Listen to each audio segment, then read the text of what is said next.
اور نکاح میں جلدی کریں گے۔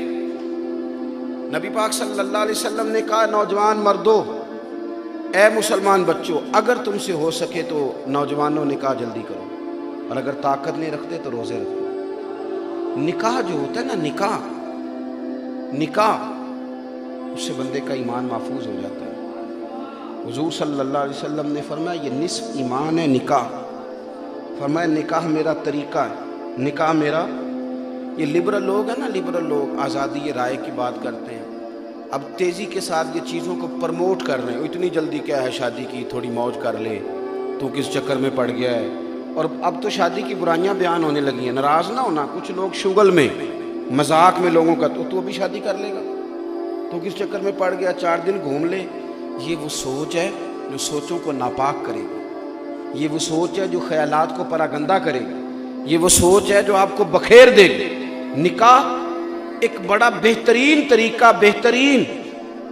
میں ایک خاتون کالم نگار کو پڑھ رہا تھا، وہ کہتی ہے کہ میں چونکہ کالج یونیورسٹی کی پڑھی ہوئی ہوں، تو میں کچھ حدیثوں کو سنتی تھی، تو میں تبصرہ تو نہیں کر سکتی تھی کہ مجھے کو مولوی مارے نہ، لیکن میرے ذہن میں نے جب یہ سنا کہ نکاح سے ایمان محفوظ ہو جاتا ہے، تو میں کہتی تھی کس طرح۔ پھر میرے محلے میں گلی میں ایک لڑکا تھا، تو اس کا کردار کچھ ٹھیک نہیں تھا، پھر اس کی شادی ہو گئی۔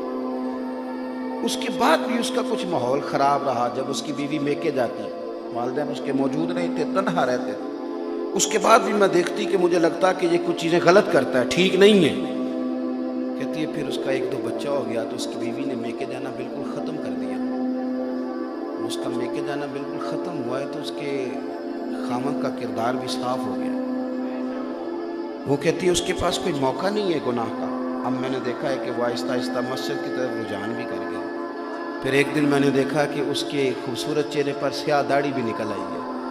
تو کہتی ہے اس خاتون کا مستقل اس کے گھر میں بیٹھ جانا میری سمجھ میں آ گیا ہے کہ میرے محبوب نے سچ کہا ہے، جس نے نکاح کر لیا اس نے ایمان محفوظ کر لیا، اس نے ایمان محفوظ کر لیا۔ آپ نکاح کی رغبت دیں گے اور کوشش کریں گے ماحول کے اندر شادیاں جلدی کی جائیں جس حد تک ہو سکے۔ حضور صلی اللہ علیہ وسلم نے ہمیں عجلت سے منع کیا، فرمایا کہ نماز جماعت کھڑی بھی ہو تو دوڑ کے نہ ہو، آرام سے چل کے آؤ، یہی حکم ہے نا جی۔ جماعت کھڑی بھی ہے تو دوڑ کے نہ ہو، اعتدال کے ساتھ آؤ۔ لیکن حضور نے فرمایا بچے کا مناسب رشتہ مل جائے تو شادی کرنے میں دیر نہ کرنا، پھر جلدی کرو، نکاح کر دو۔ جن کاموں میں جلدی کرنے کا حکم دیا ان میں سے ایک کام یہ ہے کہ شادی جلدی کرو۔ اس کے بعد پھر جس چیز کی ہمیں بڑی زیادہ ضرورت ہے وہ ہے بیٹی اور بیٹے کی تربیت، ان کی تربیت۔ بچی والے سکھائیں بچی کو خامد کے حقوق، سسر نہیں سکھا سکتا، ساس نہیں، وہ تو معاذ اللہ اپوزیشن سمجھتی ہے ساس سسر کو، وہ کیسے سکھائیں گے؟ سسرال والوں کی تو باتیں بری لگتی ہیں، وہ خود سکھائے، باپ سکھائے، بھائی سکھائے۔ اور جب کسی کے منہ سے کوئی کسی کو کسی کے حق میں قائل کرتا ہے تو بندہ جلدی قائل ہو جاتا ہے۔ یعنی میں آپ سے کہوں گا کہ میں بڑا اچھا آدمی ہوں، میں اس طرح ہوں، میں تو آپ کہیں گے یہ تو خود نمائی کر رہا ہے۔ لیکن اگر میرے دوستوں میں سے، علماء میں سے کوئی بندہ بات کرے گا، کہے گا یار یہ بندہ اچھا ہے، میں نے سنا ہے کہ اچھے طریقے سے ملتا ہے، یہاں یہ جائیں تو چائے صحیح پلاتا ہے، اس کی مہمان نوازی ٹھیک، کوئی بات کرے گا تو لوگ کہیں گے جی آپ ٹھیک کہہ رہے ہیں۔ بھائی اگر خاوند اپنے منہ سے اپنے حقوق بیان کرے گا تو بیوی کیسے سمجھے گی؟ وہ کہے گی صرف یہی حدیثیں ہیں، دوسری کوئی نہیں۔ تو اگر اس کا والد، پھر میں کیا کہہ رہا ہوں، میری بات پہ توجہ کریں، خدا را توجہ کریں، ابا جی سمجھائیں بیٹی کو، ابا جی، سیدہ طیبہ طاہرہ حضرت فاطمہ الزہرا قربان جائیں، یہ خاتون جن گلیوں سے گزری ہیں ان گلیوں پر بھی ہماری اولادیں قربان۔ حضرت سیدہ خاتون جنت سیدہ فاطمہ الزہرا رضی اللہ تعالی عنہ کہتی ہیں کسی وجہ سے مولا علی شیر خدا کے ساتھ میری شکل رنجی ہو گئی، اور مولا علی شیر خدا فرماتے ہیں یہ محبت کی بات تھی، یہ کوئی لڑائی تھوڑا تھی۔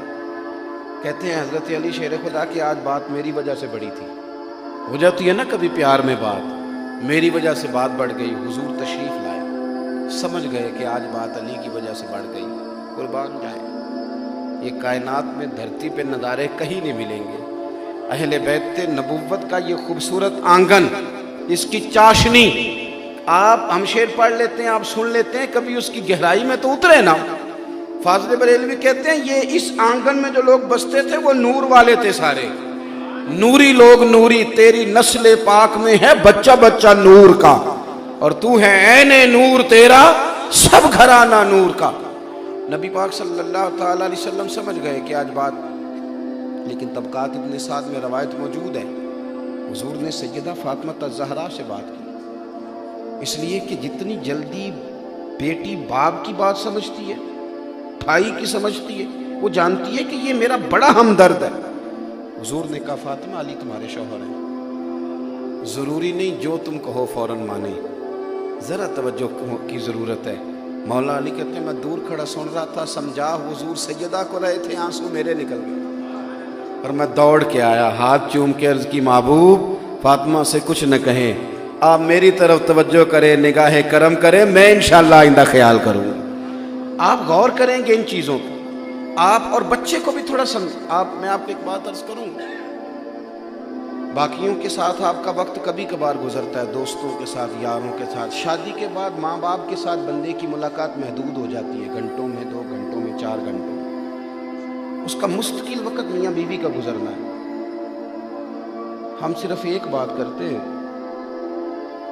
خامند کے سامنے اس کے بیوی کے خلاف، زیادہ نہیں، ایک بات ہم کر کے آ گئے اور ہمیں نہیں پتا، ہم نے ایک چھوٹی سی بات کی، ہم سو گئے اپنے کمرے میں، ان کی زندگی بیچاروں کی ان کے لیے آگ بن گئی، وہ ساری رات لڑیں گے۔ اور اگر ہم تھوڑا سا خیال کرتے، کیا خوبصورت حدیث ہے میرے نبی پاک کی، ابن حجر حدیث لائے، حضور نے فرمایا وہ شخص لعنتی ہے جو خامند کو اس کی بیوی کے خلاف اکساتا ہے، یا بیوی کو اس کے خامند کے خلاف اکساتا ہے، وہ لعنتی۔ کبھی ان کے درمیان دراڑ ڈالنے کی کوشش نہ کریں، کبھی بھی دراڑ ڈالنے کی کوشش نہ کریں۔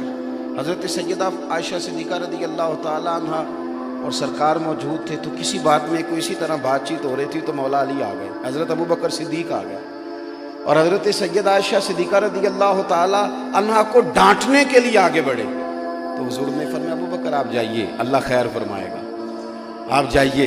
کچھ دنوں کے بعد دوبارہ آئے تو دونوں بڑے مسکرا کے بول رہے تھے، تو حضرت صدیق اکبر عرض کرنے لگے حضور کاش مجھے بھی صلح میں شامل کر لیا جاتا، مجھے بھی۔ لیکن میاں بیوی کیا ہیں، ہن لباس لکم وانتم لباس لہن، یہ ایک دوسرے کا لباس ہیں۔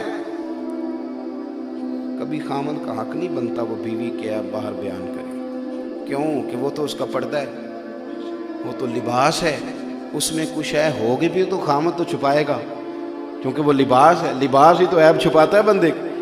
بیوی جتنی مرضی بھوک کاٹے، اس کے لباس ہونے کا تقاضا ہے کہ وہ کہیں جا کے اپنے خامند کا شکوہ نہ کرے، وہ کیونکہ وہ اس کا لباس ہے، وہ تو پردہ ڈالے گی۔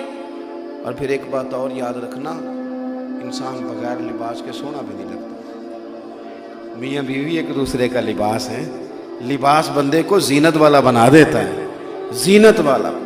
میں کبھی کبھی اپنی والدہ سے عرض کرتا تھا، میں کہتا تھا اماں جی یہ جو دیہات کی عورتیں انہوں نے کچھ مصیبتیں جان بوجھ کے اکٹھی کر لی، جان بوجھ کے۔ اب تو خیر سارے لوگ چلیں، آپ کی بات نہیں کرتا، لیکن میرے کافی سارے دوست ہیں جو اس طرح کرتے ہیں کہ سالن ہی گھر میں پکتا ہے، روٹیاں بازار سے ہی آتی ہیں، اور اکثر نے آپ کی نہیں بات کر رہا میں، آپ کیوں پریشان ہو گئے، انہوں نے موٹر سائیکل کے آگے روٹیاں لٹکائی ہوتی ہیں، شام کو کھانا لے کے آ رہے۔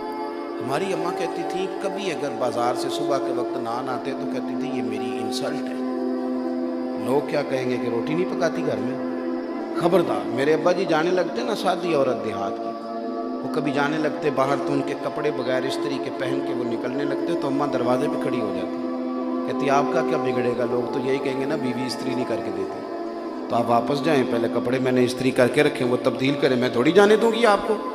وہ آپ کبھی اپنے بزرگوں سے سیکھیں، آپ کے بزرگ آپ کے لیے یونیورسٹی ہیں، وہ آپ کے لیے بہت بڑا انسٹیٹیوٹ ہیں، آپ ان سے سیکھیں۔